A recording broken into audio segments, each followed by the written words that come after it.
Welcome, everyone, to the NoDQ.com live recap of Monday Night Raw for November 3rd, 2025. Shout out to everybody watching this, whether it's live or on demand. A special shout out to the one and only good old JM, Jeff Meacham, who sent in a $10 super chat. Jeff says, another solid WWE Raw as we move closer to Survivor Series. Looking forward to thoughts and chatting about it tomorrow on the No DQ review. And Jeff said he'll be live at the former Staples Center for the No DQ review. That's right. Thank you for that, Jeff. Much love and appreciation to you. And we will be doing the No DQ review at our usual time of 7 p.m. Eastern, 4 p.m. Pacific on Tuesday night. But this is Monday. Mondays mean Monday Night Raw discussion. Let's go ahead and break it down. We had the footage shown from Saturday night's main event. CM Punk, the new WWE World Champion, came to the ring in New Mexico. Shockingly enough, this surprises me. This was the first ever episode of Monday Night Raw in New Mexico. I think that's accurate. I don't recall them ever running in New Mexico for Monday Night Raw. New Mexico, of course, known for a certain television show that I absolutely adore. And they did mention it at one point during the show. I was hoping there would be a reference. We'll get to that in just a little bit. But let's talk about CM Punk. He thanked his wife, AJ Lee. Still no word on when she's coming back. He thanked the fans, and he also thanked Jey Uso for giving him a great match at the PLE or / Saturday night's main event, whatever you want to call it. I say it's a mini PLE at this point. It's on Peacock and not NBC. Punk said he wants to be a fighting champion. He said that now he can test himself without having to worry about Seth Rollins with the Money in the Bank contract. Rollins is injured. Punk swung the title around just like Rollins would do, such as when he first won the title at WrestleMania 31. He said that anybody can have a shot. He mentioned guys like AJ Styles, Judgment Days, Finn Bálor, and JD McDonagh, Sheamus, and even John Cena if Cena wants his 18th World Championship, which I feel like that's not happening. We got this tournament to determine John Cena's final opponent, and I'm not even sure that Cena is going to be doing Survivor Series. We got another potential direction for Dominic Mysterio. More on that in just a few moments. We had Logan Paul interrupting CM Punk. Logan, who we haven't seen since, I believe, Clash in Paris, but I'm not remembering exactly. It's been a while since we've seen Logan Paul. And he wants a title match, but Punk basically said anybody but Logan Paul. He said the U.S. title open challenge on SmackDown is more fitting for Logan Paul. But Logan said that he's earned it. He beat AJ Styles. He wants his title match. Then the Vision interrupted. The Bronze with Paul Heyman interrupted. And Logan said he was there first. But Braun said that they're not waiting anymore. They're not waiting for some dumbass YouTuber. And CM Punk told Logan to either fight with him or step out of the ring, get out of the ring. Logan did leave, but he ended up being blocked by Braun Breaker and Bronson Reed. And Bronson shoved Logan.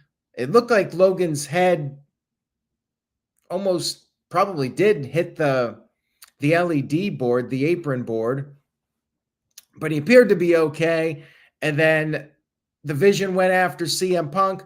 Logan Paul was very conflicted as to what to do, but ultimately he got in the ring and tried to help CM Punk. He went after the Vision, and he did get overwhelmed. He was hit with the tsunami, and then Punk came in with the steel chair to fight off the Vision. They escaped, and then Punk, he went over and grabbed his championship. He did not check on Logan Paul, which may have played into what happened at the end of the show. Stay tuned for that.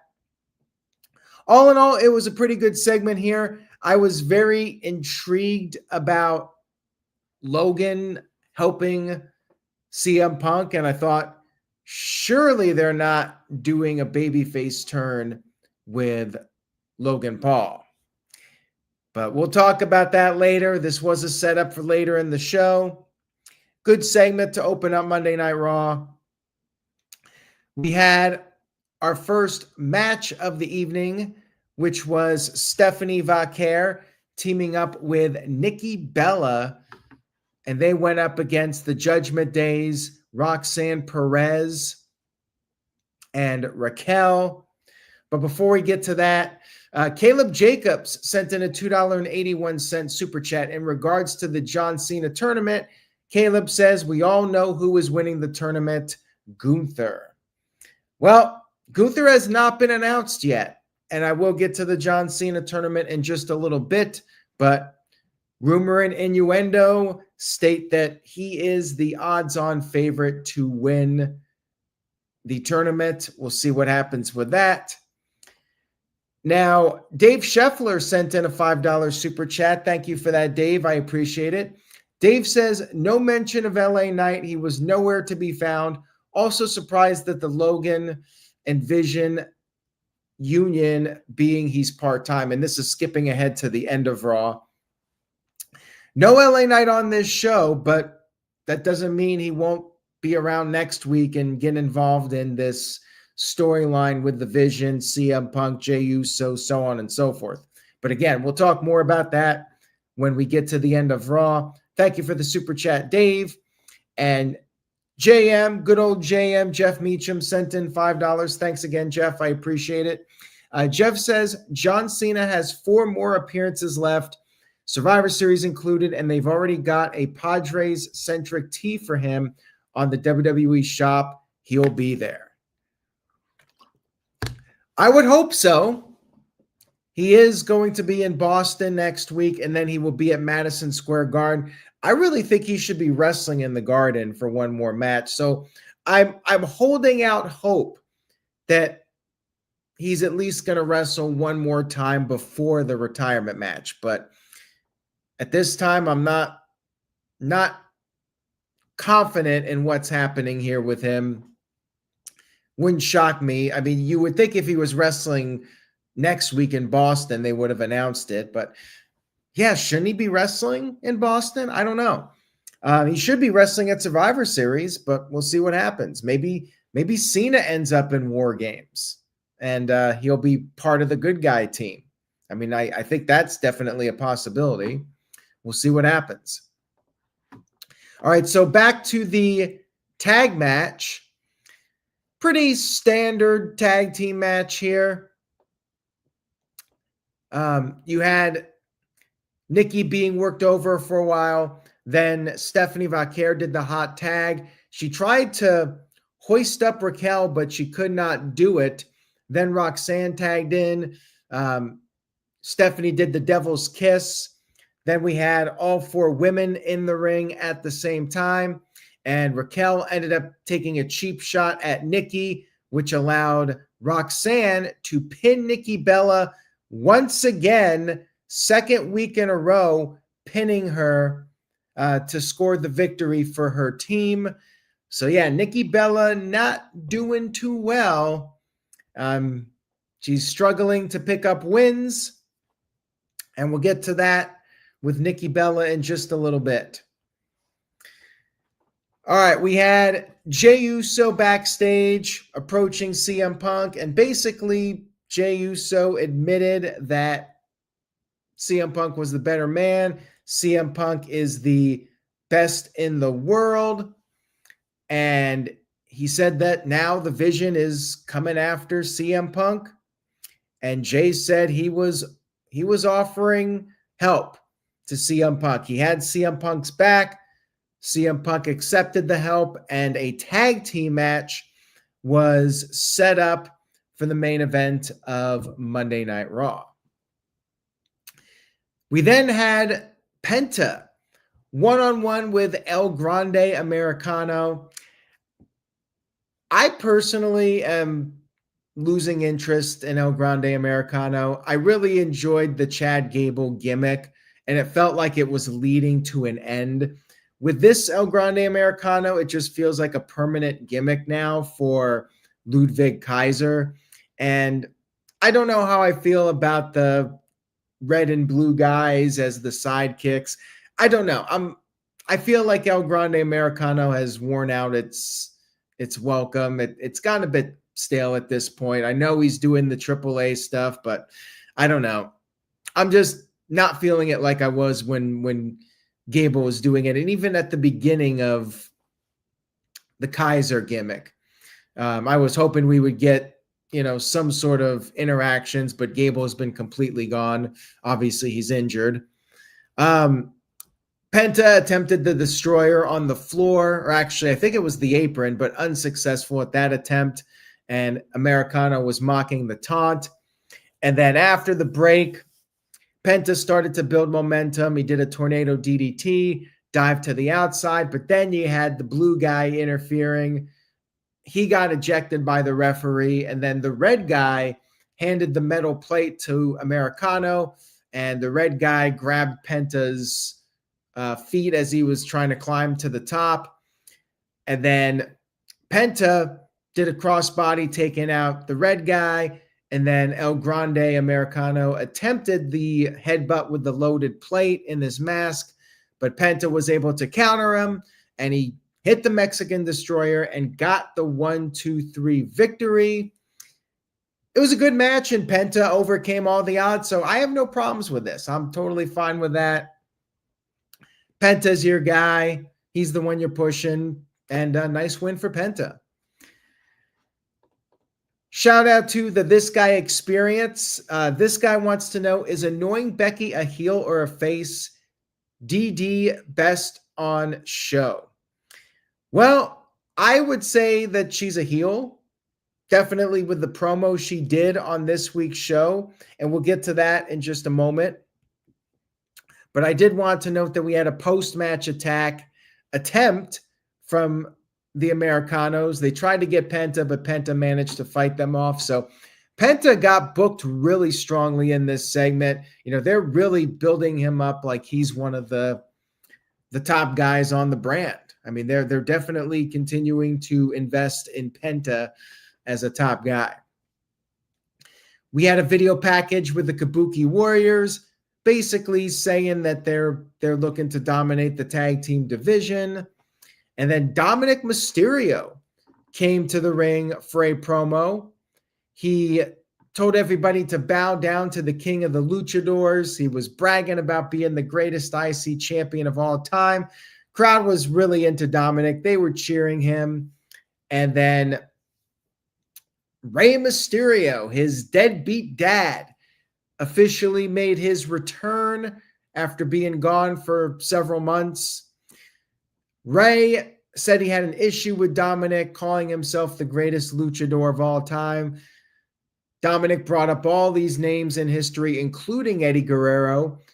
Dominic responded by saying not to mention his real dad like that. And then Dominic said he's better than everybody Rey mentioned, including Eddie.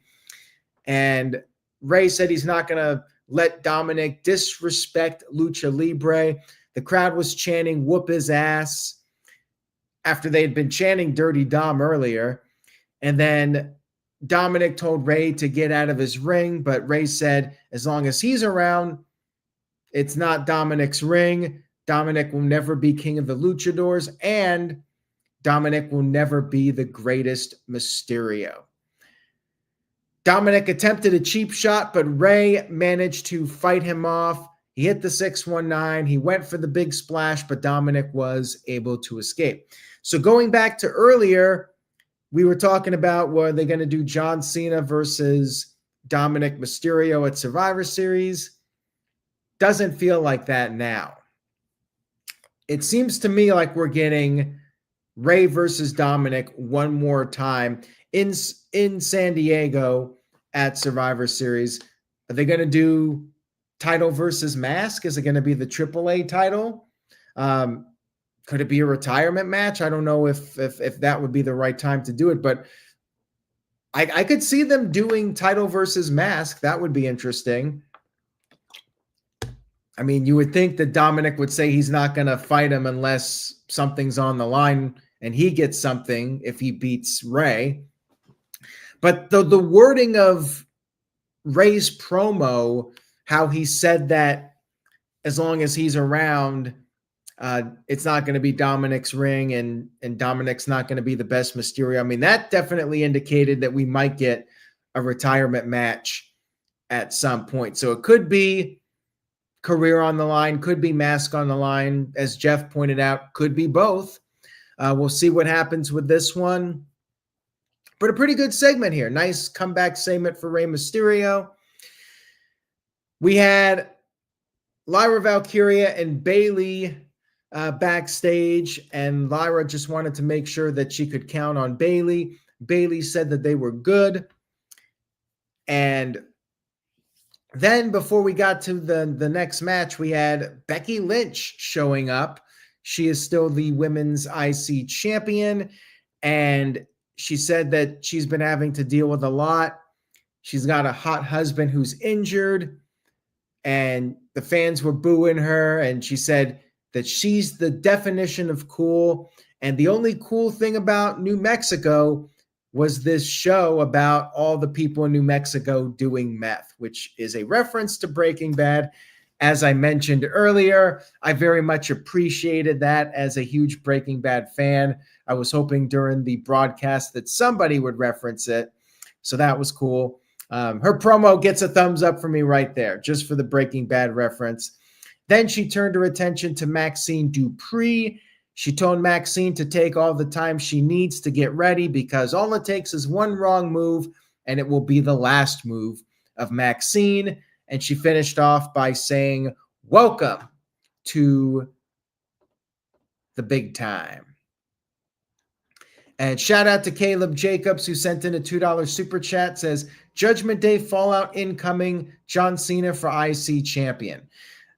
I don't think it's happening at Survivor Series now. If it happens, maybe it happens at Madison Square Garden. Maybe Rey interferes and helps John Cena win the IC title, but I don't know if that's happening. Like, I think we're getting Rey versus Dominic at Survivor Series, and I don't even know if Cena's wrestling before his retirement at this point. One would think he's going to be at Survivor Series, but I feel like it's going to be him in War Games at this point. Again, we'll see. All right, moving on here, we had the tag team match, and as Becky was leaving, she ran into the Kabuki Warrior, so that could also be a tease for the women's War Games match. Maybe Becky ends up on their team. We had Bayley and Lyra versus the Kabuki Warriors. Pretty solid tag match here, although we were getting a lot of tag matches on this show. I wonder if Teddy Long had something to do with the booking of this one. Back and forth match here. Pinfalls being broken up. It was competitive between both teams. Bayley saved Lyra from Kairi's double stomp, and then Asuka saved Kairi, and then Kabuki Warriors double teamed Lyra. Bayley made the save, but then the tide turned for the worse for Bayley and Lyra when Lyra got knocked into Bayley by accident. Bayley fell off the apron, and then Asuka got the Asuka lock on Lyra, and Lyra had no other choice but to tap out. Kabuki Warriors win, and after the match, the tag team champions Charlotte and Asuka ran out to make sure that there was no post-match attack. And yeah, we got We got that set up now. Kabuki Warriors versus Charlotte and Alexa Bliss. Will we get a title change? That's the question. We had Roxanne Perez backstage with Judgment Day, and they did confirm she will get her title opportunity against Stephanie Vaquer on next week's show. And Dominic was upset about Rey, wanted to know where Judgment Day was, and Bálor said they weren't invited for the celebration. That's why they weren't there. And Bálor said that him and JD got to win back the tag titles, so that was their focus. We continue to get the teases of the Judgment Day split, and they got the photo of Liv Morgan in the background. You know, she's watching them, keeping her memory there in everybody's minds. We had our tag team title match. So another tag team match.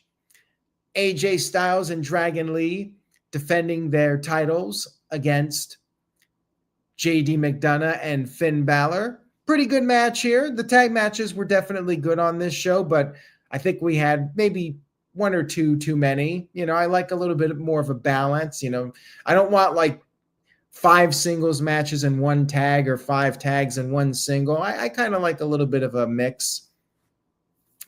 So I think they overdid it a bit with the tag matches. But anyways, it was still pretty good here.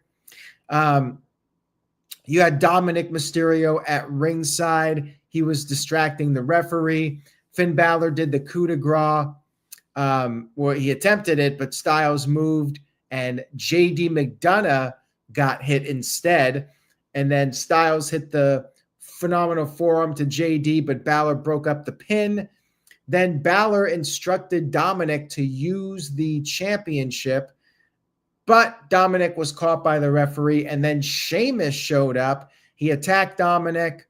Finn Bálor used the shillelagh on Styles with the referee distracted, but Dragon Lee made the save. And then Sheamus went after Dominic, and Dragon Lee did a big dive to Bálor, and then Styles finished off McDonagh with the Styles Clash. Good finish there with JD trying to do like a Hurricane Rana move or something, and Styles countered it right into the Clash. Good stuff here. Backstage, we had Nikki Bella apologizing to Stephanie, and as I mentioned earlier, Nikki lost 2 weeks in a row to Roxanne, and Nikki felt rusty and feels like she can't hang with the current women, but Stephanie said it was fine, and Stephanie said that Nikki's amazing. She helped pave the way. Nikki appreciated the kind words and said she'll be there to cheer on Stephanie next week. Now, I agree with some of the comments in the chat. Matthew brought up Nikki is going to turn heel, and Dave Scheffler sent in a $2 super chat. Thank you, Dave. Dave says, did you see Nikki's smug look when Stephanie left? Yeah, I mean, that definitely seems to be an indication of a turn, which I think is probably the best move. I think Nikki's better off as a heel at this point. And, you know, they're doing the whole storyline where she's not feeling confident in herself. And, you know, that could lead to the heel turn where she's frustrated and she takes it out on Stephanie and gets her title match that way. And maybe that can open the door for Brie to come back at some point. We'll see. But yeah, I would not be shocked if we get that Nikki Bella heel turn at some point. And responding to a comment in the chat room, AJ is supposed to be back. It's just a matter of when she returns. One would think she'll be at Survivor Series, but nothing has been confirmed at this time. Backstage, we had Paul Heyman approaching Jey Uso, and he wanted to know why Jey is teaming with Punk after they just had a match, and Jey said he respects Punk, and Heyman said that Jey has a vision and Heyman likes it. So trying to cause some dissension there. Classic Paul Heyman. We had our main event of the show, another tag match. CM Punk and Jey Uso against Braun Breaker and Bronson Reed. another standard tag match early on. Actually, never really kicked into high gear because once Jay made a hot tag, he hit the spear to Bronson Reed. Braun Breaker made the save, and then Punk came in, and then everybody ended up on the outside, and we had a double countout, which didn't surprise me really because I thought, okay, you got 4 guys in here. None of them should be looking weak. So I figured, okay, they might do a DQ or a countout. Turns out it was a countout, and the fight continued after the match. I mean, the real story here was the post-match. We had Braun Breaker spearing Jay twice, once on the outside and then again in the ring. And then Bronson Reed came off the top with the tsunami. CM Punk got in with a steel chair to make the save after the damage had already been done. Then the Vision got chairs, but then Logan Paul ran out there, and this is at the point where I'm like, okay, yeah, Logan's going to do the turn, the swerve.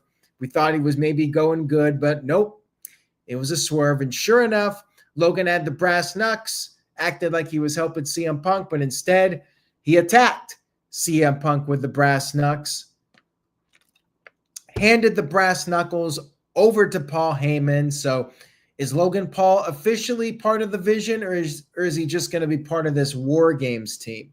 I guess we'll find out next week, but it was a nice cliffhanger to end the show. You definitely needed somebody there with the Vision for Survivor Series, and you got Logan Paul. There's talk about Brock Lesnar, which I guess I would be fine with. Austin Theory, I don't know how I feel about that one, but Logan Paul, I think, is a good choice to be on the Vision's team for Survivor Series. And it was a solid ending to Raw. No LA Knight on this show, but again, I feel like he'll be around. It's just a matter of who they're going to have fill up the rest of the Vision team. All in all, I thought that Raw was pretty good. It was a fun show. I liked the crowd. This was the first Raw in New Mexico, and these fans were definitely ready for some WWE action. I mean, they had good atmosphere, and I enjoyed the promos. I liked Rey's return. If I had one critique, I'd say that there were too many tag matches, but that's nitpicking. I like the angle at the end, so I'm going 7 out of 10. Pretty solid episode of Monday Night Raw. Nice build for Survivor Series. Definitely intrigued. And at the end of the day, if I feel like I want to see what happens next, then it's a good show. And I think that this episode definitely accomplished that. Shout out to Building Nexus, who sent in a $2 super chat. Thank you, Building Nexus. Says, what do you think John Cena does at Survivor Series if not Dominic? Well, one would think it would be War Games. It's the one thing John Cena hasn't done other than win the IC title. He's never been in a War Games match. You could have Cena, Roman Reigns, LA Knight, Jey Uso, CM Punk. Maybe Jimmy's in there, but that would be a loaded team. And if Brock Lesnar ends up on the Vision team, like that would be a star-studded War Games match. But nothing's guaranteed at this point. Shout out to Jeff, who sent in $5. Thank you, Jeff. I appreciate it. Jeff says, no Lesnar at Survivor Series. No Lesnar near San Diego, please. And Jeff says his son Dylan doesn't need to see his papa in trauma. Yeah, because then John Cena could end up being taken to Suplex City again. I mean, I don't know if Brock Lesnar is going to be there or not. I know it's been rumored, and Survivor Series is one of the big shows, and it's at a stadium, and you want to sell those tickets. I mean, they're over 30,000 at this point, but still not a sellout. And you would think if you had Cena and Lesnar in War Games, that might help them get a full capacity crowd there in San Diego. I think Rey Mysterio versus Dominic would do pretty good, especially if Dominic is going up against Rey's mask or career or whatever. So yeah, I mean, I'm definitely intrigued. This show got me more hyped for Survivor Series. So in that sense, it was a success. And then we got Boston next week, and they did announce tournament matches for this John Cena The Last Time Is Now tour. And it's going to be Sheamus versus Nakamura, which should be a good one. And Damian Priest versus Rusev, which I believe is a first one-on-one encounter for those guys.